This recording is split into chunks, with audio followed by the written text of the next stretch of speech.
All right, let's get right into it. Welcome back to The Explainer. Today is July 16th, 2026, and man, looking at the crypto market right now, it honestly feels exactly like watching an anime protagonist powering up for a massive boss battle. Our hero is out there navigating a landscape filled with environmental hazards, tactical stalemates, and some incredibly serious mecha-level infrastructure upgrades. We've got dynamic vector shifts happening across the board, completely driven by cooling US inflation data on one side, and this heavy technical resistance on the other. It is a high-stakes, super high-energy day in the digital asset space, and we're going to break down every single power surge and barrier right now.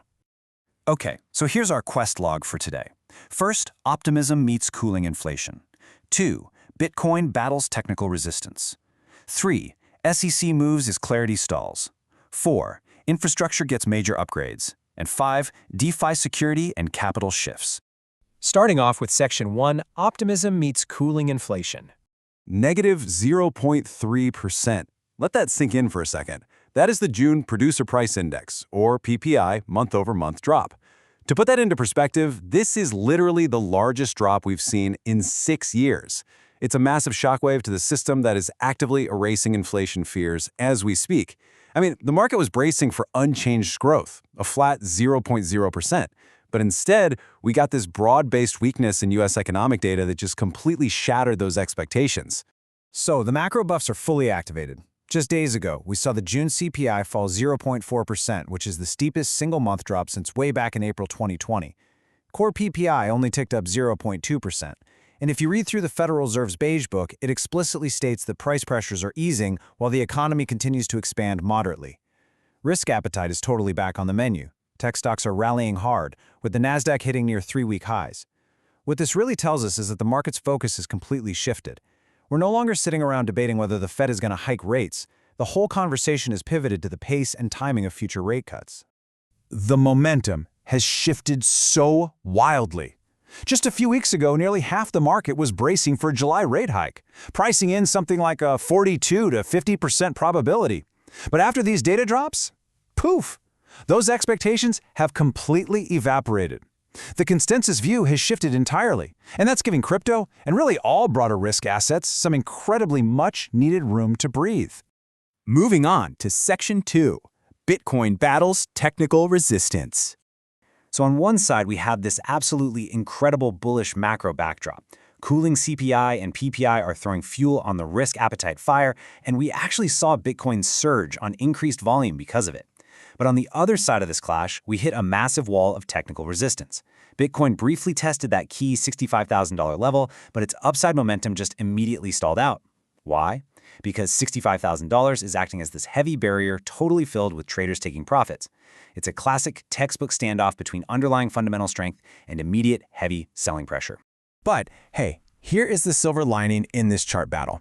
The $64,000 psychological level has successfully flipped from being heavy resistance to becoming a really critical short-term support base. The overall bullish structure remains completely intact. What we're desperately looking for right now, though, is trading volume confirmation.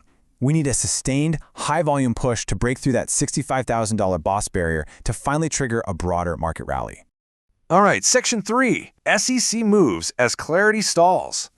We are basically stuck in a policy vacuum right now between two rival factions fighting to establish the rules of engagement. On the legislative side, the U.S. Senate's Digital Asset Market Clarity Act is just stalled. Lawmakers are locked in these intense debates over ethics provisions that would restrict officials from participating in crypto businesses, as well as hashing out complex rules for DeFi. But on the regulatory side, the SEC isn't waiting around for Congress. They are moving independently under their existing authority. They've added crypto-related rules to their regulatory agenda, which includes proposing safe harbors to exempt certain issuers from registration and applying traditional broker-dealer rules like net capital and customer asset protection to crypto trading. It's a really fascinating dynamic to watch. Congress negotiates while the SEC acts preemptively.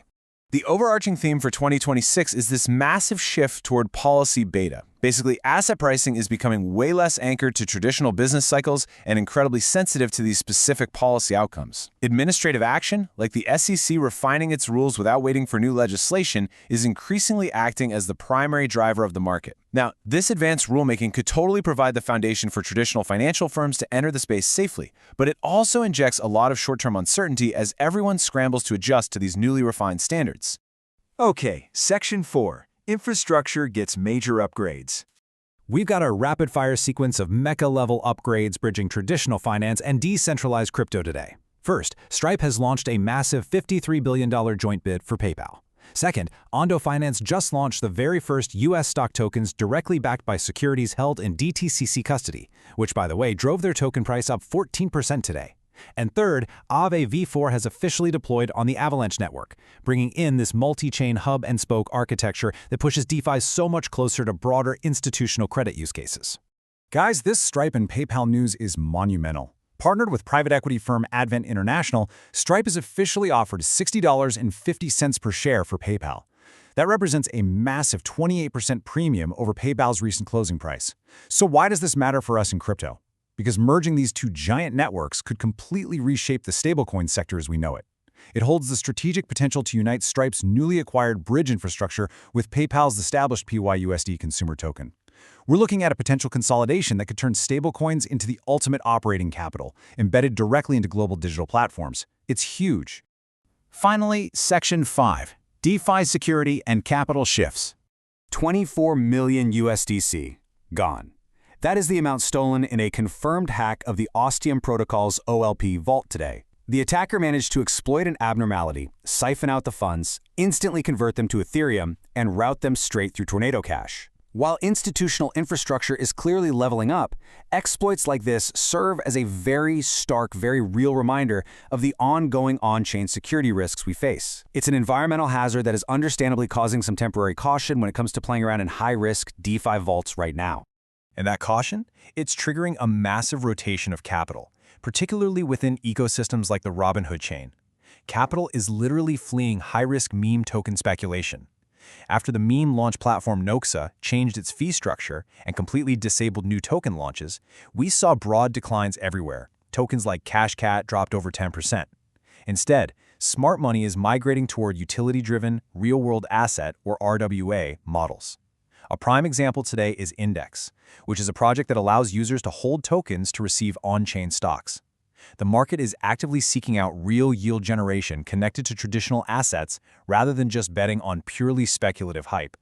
We've covered a ton of ground today in this explainer. The market right now is defined by macro optimism slamming right into technical resistance. Cooling inflation is giving us the room we need to breathe, but Bitcoin still needs to decisively clear that $65,000 boss barrier. As we watch this entire dynamic play out, I want to leave you with a final question to chew on. Will the SEC's independent rulemaking finally provide the operational clarity that institutional capital needs to enter the market, or is it just deploying a brand new, complex set of compliance hurdles that will ultimately stall innovation? Keep your eyes on the charts, and definitely keep your eyes on the regulators. Thanks for joining me on The Explainer today, and keep leveling up your knowledge.